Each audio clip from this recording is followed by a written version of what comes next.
Dahyate vahnina kashtai shivadyar bhakshyate piva tatapi naiva janati virahe tasya kavyata. The body is burnt at death by firewood, lit by the fire, and is eaten by the jackals, etc. Even then, it does not know anything. What could be its pain by separation from its erstwhile kith and kin? Suvarna gauri durvaya dalavachya malapiva pinotungastana bhoga bhugna sukshma valagnika. It may be a young girl of golden complexion, or dark like the blade of the sacred grass, with a slender waist bent by large and lofty breasts. Brihanitam bhajaghana raktapada saroruha raka chandramukhi bimba pratibimbaradachhada. Or it may be a girl with expansive hips and bulky bottom, with red feet like a lotus, with a moonlike face, and with lips of crimson like the bimba fruit. Nilandivarani kashanayana shobhita matta kokila sanglapa matta dvira dagamini. Or it may be a girl with eyes as beautiful as a blue lotus, with speech like the amorous cuckoo, and a gait like an elephant in rut. Katakshayaranugrhnati mang pancheshu sharotamai iti yang manyate muddha satu pancheshu shashitaha. One who thinks of a girl of such description as, "She is favoring me with sidelong glances through the 5 finest shafts released from the bow of Cupid," is a dunce, stricken by Cupid in all the 5 sense organs. Tasya vivekang vakshyami shrinushva vahito nripa nacha stri na pumajnesha naiva chayang na pungsakaha amurta purusha purno drashta dehi sajivinaha. I will teach you the enquiry of discrimination regarding her, the woman. Listen with attention, O king. The self, indwelling in all, is neither a woman nor a man, nor is he a neuter. He is formless, complete being, the seer, unattached witness, and sustainer of all life. Yatan vagni mridu bala malapindatmika jada sana pashyati yat kinchinna shrinoti na jigrati. She who has delicate limbs is soft, young, and yet a lump of impurity, inert, and does not see nor smell anything. Charma matra tanustasya buddhva takshasvaraghava ya prana dadika saiva hanktate syadgrinaspadam. Her body is merely the skin, O Raghava. See with your intellect. Sita, who you consider dearer than your life, alas, is only an object of revulsion. Namaste. So the body is disposable. We have been through so many of them. And each one we threw away at the end like a lump of discarded food or something. It becomes garbage. I mean, literally, you know, the body of the most beloved, most beautiful woman becomes something you just want to get rid of Quick, burn it or bury it before it starts to stink. Huh? So the same body, when the person was alive, is the dearmost thing, but when the soul leaves the body at death, it becomes useless, worse than useless. So is the body really valuable at all, ever? No. That's what he's saying here.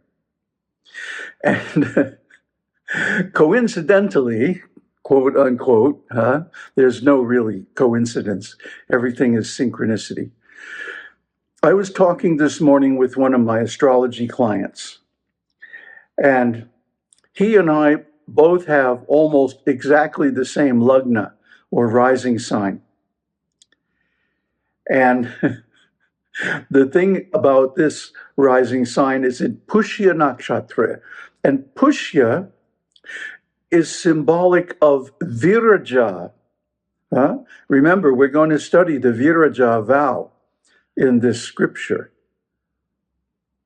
Viraja is the river that separates life and death. And the Viraja born person is like the boatman on that river that carries the souls from one shore to the other. Of course, Buddha made this an essential part of his teaching, that there exists the farther shore, beyond this body, beyond this life, beyond even this consciousness, and that this is the complete enlightenment, nibbana or nirvana. He makes use of this symbolism again and again in his sutras. So what is it about being born in such a nakshatra? Well, it signifies that one is an evolved soul who has gone through millions of births and learned all the lessons of all the other nakshatras, because Pushya is the last nakshatra, the 27th of the 27 lunar mansions, which are basically the days of the moon. The moon goes around the earth every 28 days. So it has 27 nakshatras, just like the sun has 12 signs for every year, for every time it goes around the earth. The moon has 27 or 28 in some systems. There's an additional nakshatra, just like there's an additional month, the 13th month in the Vedic system. So I don't want to get all into the intricacies of astrology, but what it means is this is the last birth for most of the people born under this nakshatra. In fact, my client has not only a rising sign, but also his moon in Pushya Nakshatra. So he's a very advanced soul. This is probably his last birth. He's very religious, very spiritual, and works as a therapist, which is kind of my job too, except instead of going through the medical establishment, I work through astrology and scriptural interpretations and so on. So the problem with being born in Pushya is that you do not distinguish between birth and death. Just like the boatman doesn't really care which side of the Viraja river he's on. It's all the same to him. In the same way, the Pushya-born being has no discrimination. If we're alive, we're alive. If we're dead, we're dead. So what? Life goes on. Not the life of the body. Because the body is inert by nature. That's what Agastya is teaching Rama here. It is inert even while so-called living, because by itself, without the presence of the soul, consciousness, awareness, energy, action, and so on, it's inert. Like what happens even if a young person has an accident and they go into a coma. The lights are on, but there's nobody home. The soul has become detached from the body. The same thing happens at death. And medical science always tries to avoid death. It offers all kinds of increasingly expensive treatments, but you can't cheat death.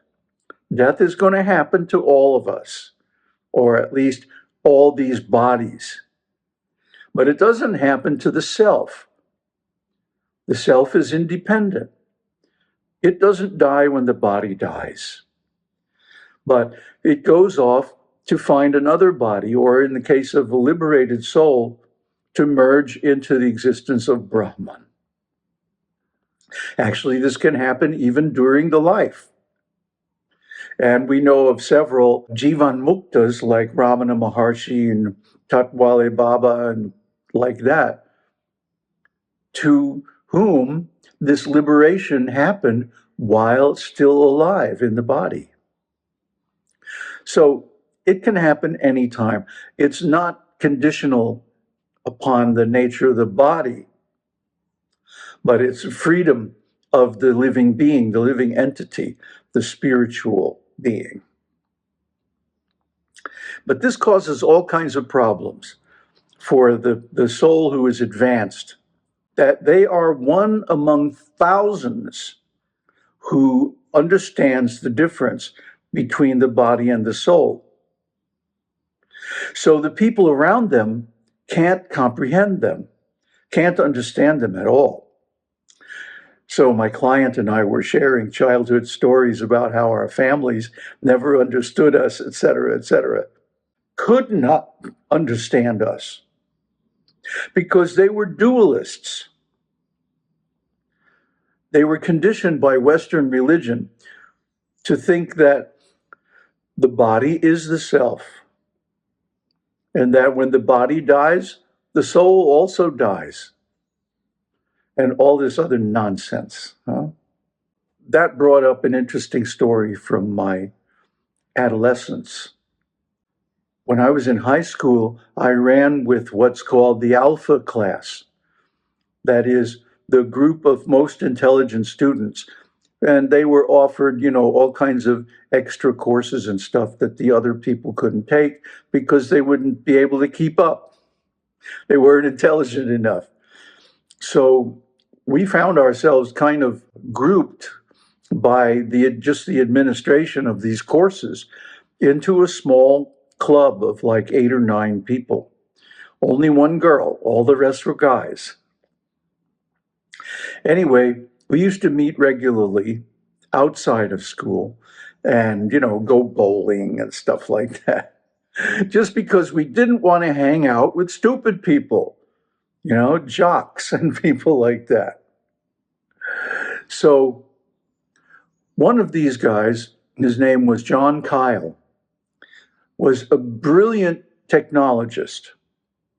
He was studying computers, back in the 1950s, late 1950s, before anybody really knew what computers even were. When a computer was a thing that filled an entire room and used like kilowatts of power. He was actually building logic circuits and stuff like this. And I used to hang out with him just because he was so smart.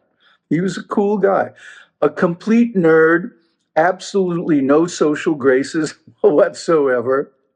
But that could all be excused because he was intelligent. Well, at the end of high school, we all applied for scholarships and colleges and like that. And he, along with myself, received an invitation to a scholarship at MIT.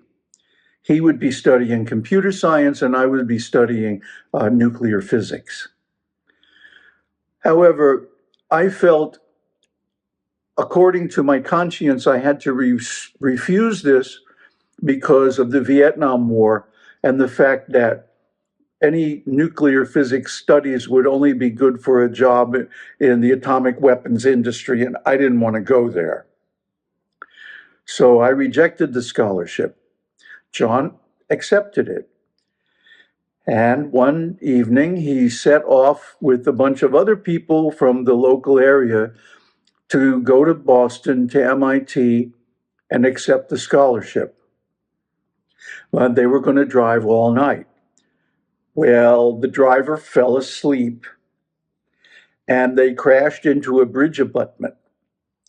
This was before there were, those yellow crash guards and stuff like that. And this was before even seat belts. So everybody in the car was killed, including John. And it was a big deal because, we were in our senior year at high school. We were in this select group of intelligent students, and everybody was really upset, except me. I was just like, well, okay, he's passed on. I couldn't see what everybody was upset about. And of course, I went to the wake and the funeral and all that. And people were critical. They were saying, well, why aren't you crying? What's wrong with you? And I just simply didn't feel what they were feeling because they were attached to the body. They were thinking John is his body. And now the body is finished, so John is also finished. And they got very upset because they think they are their body. And so they are attached to other people's bodies as well. Of course, this is ignorance, but I didn't have the either social skills nor the analytical vocabulary of the Vedas with which I could explain myself to them. I simply was unaffected by it, whereas they were devastated. And that's the difference between one who understands this philosophy and one who does not. That changes in the body overwhelm those who are attached to the body as the self, while those who are self-realized, who understand that the self is different from the body, are not disturbed. Aum Tat Sat. Aum Shakti Aum. Aum Namah Shivaya.